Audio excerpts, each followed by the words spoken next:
It's just after 2 o'clock in the morning, and a lot of people are waking up to the same question. Did something big just happen? Or is this another rumor moving faster than the facts? Social media is buzzing with claims about a tariff dividend and a possible direct payment of $2,000. The headlines are loud, the screenshots look official, and the wording is designed to make you feel like you're already late if you haven't seen it yet.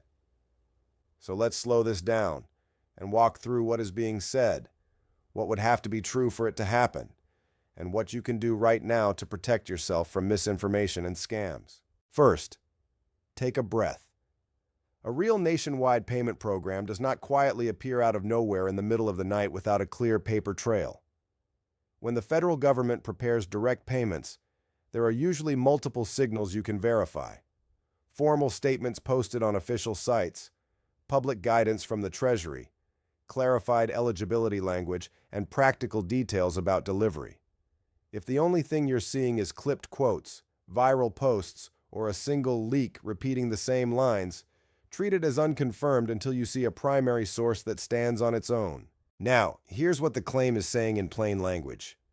The idea being pushed is that tariff revenue collected on imported goods could be redirected back to people in the form of a dividend-style payment. Supporters describe it like a rebate. Money collected at the border goes back into American pockets. The number being repeated is $2,000, and the groups being mentioned most often include Social Security recipients, people on SSI and SSDI, veterans receiving federal benefits, and households that fall into low or middle income ranges. The story usually adds one more dramatic twist, that it could be done quickly, possibly without Congress, by using executive authority and existing payment systems. That's the part you need to understand clearly, because it's where rumors tend to hide behind technical-sounding language. Even if an administration wants to send direct payments, the path matters.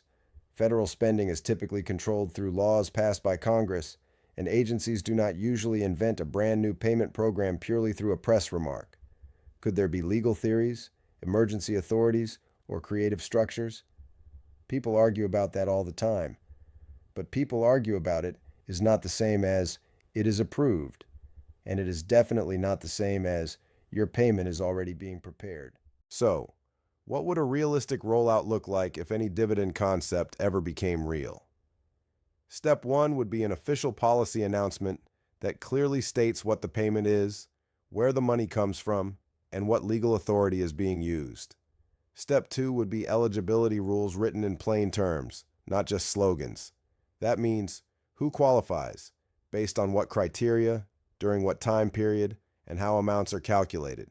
Step 3 would be operational guidance for distribution, whether payments go through the Treasury's existing systems, whether the IRS would use tax records, whether Social Security and the VA would rely on their beneficiary databases, and what people should do if their information is outdated.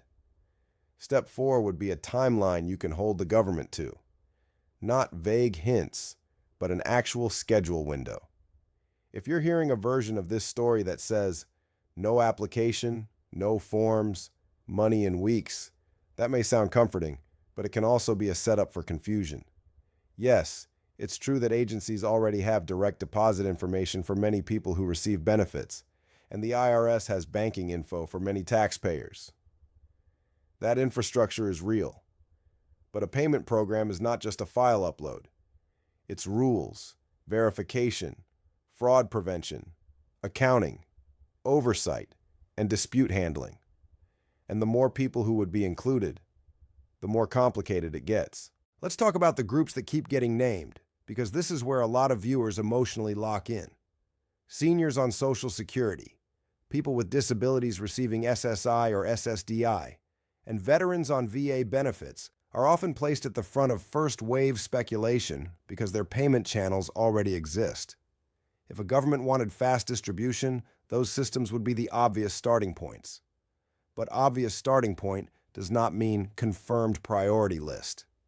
Until you see official language, any list floating around is just that, a list floating around. For workers and families outside federal benefit programs, the claim usually shifts to tax records.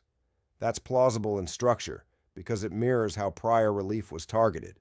Income thresholds, filing status, and dependents are all visible in tax returns. But again, plausibility is not proof. If you see posts declaring specific income cutoffs without a published policy document, treat that as guesswork. People love making charts and eligibility tables because they look authoritative and they spread fast. Now here's the most important piece because it protects you whether this story is true, false, or somewhere in between. Scams explode the moment payment rumors trend. The scammers know exactly who they're targeting. They will use urgent language, fake deadlines, and official-sounding names. They will tell you that you must verify your identity to receive the dividend, or that your deposit is on hold until you confirm your information. They'll send links that look like government portals but aren't. They'll request your social security number, your bank login, or a processing fee. If anyone contacts you claiming they can unlock, expedite, or activate a federal payment, assume it is a scam. Here is what you can do right now that is safe and practical. If you receive Social Security, log into your Social Security account through the official website you already use and confirm your contact details and direct deposit information are accurate.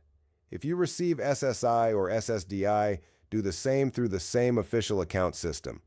If you receive veterans benefits, log into the official VA portal you normally use and check that your banking information and mailing address are correct. If you rely on tax records for any government payment, make sure your most recent tax return is filed correctly and that your direct deposit information is up to date with the IRS. Do not click a link sent to you by text or email to do these checks.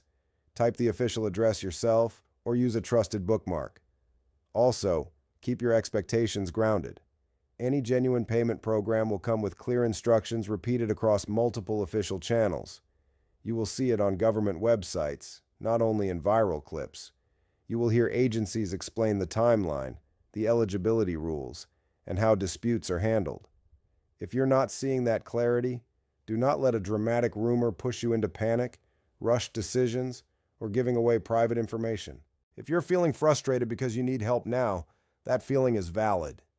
Millions of people are dealing with rent increases, grocery costs, medication bills, and rising debt. That financial pressure makes every rumor feel like hope, and it makes every $2,000 is coming headline hit harder. But the safest approach is to separate what you need emotionally from what you can verify in reality. Hope is important. So is protecting yourself. Here's how to follow this responsibly over the next few days without getting whiplash. Look for an official Treasury statement that explains funding and authority. Look for a White House briefing that provides written details, not just quotes. Look for agency-level guidance from the Social Security Administration, the VA, or the IRS describing what people should do and what they should not do. And look for consistency. Real programs produce consistent messaging across multiple government channels. Rumors produce constantly changing details, recycled screenshots, and insider posts that never become official. If a real plan emerges, the most meaningful information will be simple and specific.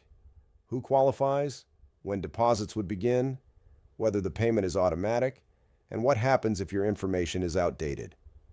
Until then, treat any claim that says the payment is confirmed or already being prepared as unverified unless it points you to a primary source you can read yourself. One last reminder because it could save you money and stress. No legitimate government agency will call you at 2 in the morning and ask for your Social Security number to release a payment. No one will require you to pay a fee to receive a dividend. No one will ask you to verify your bank login. If you see messages like that, delete them, report them, and do not engage. For now, stay calm, keep your information secure, and watch for official documentation rather than viral certainty. If and when genuine details are published, focus on the practical steps, eligibility, timeline, and how your payment method is determined.